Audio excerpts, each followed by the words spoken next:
So this all started with a book I wrote, Captured in Liberation, which is a story of my family when World War II broke out in Poland.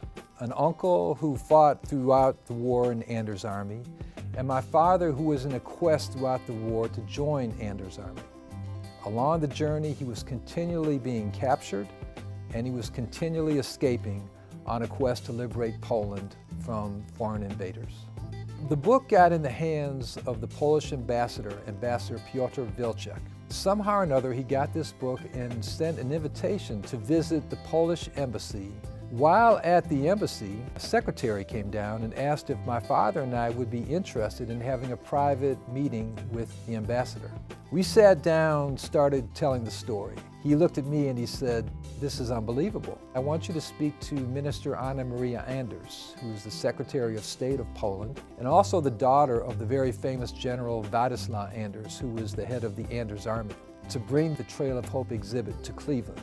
The Trail of Hope exhibit is the story of her father, of the Anders Army, went across 3 continents, Asia, Northern Africa, into Italy, to win some very historic battles that led to the liberation of Italy. We set a date for her to make a trip to Cleveland.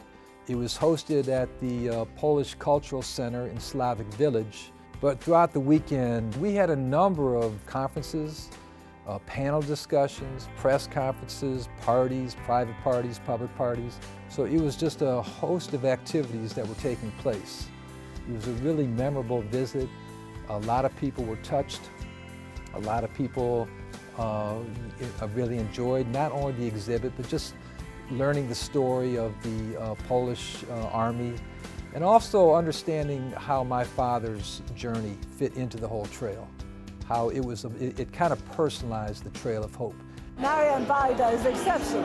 He's 94 years old. He has got the spirit of a 30-year-old.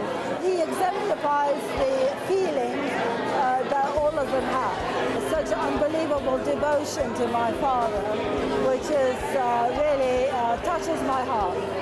And for my father, it's just priceless. For him to have lived an amazing story and not having anybody know about it. And then all of a sudden, in the twilight of his life, to have it all come to fruition, to have it all be in print, and to have all of the events that go along with it, come to fruition. In some ways, I truly feel that the happiest days of my father's life are occurring in his 94th year. And if nothing else, just the fact that my father and I have been brought together, my family has been tightened, and he has been able to experience all of these good things related to his life has been priceless.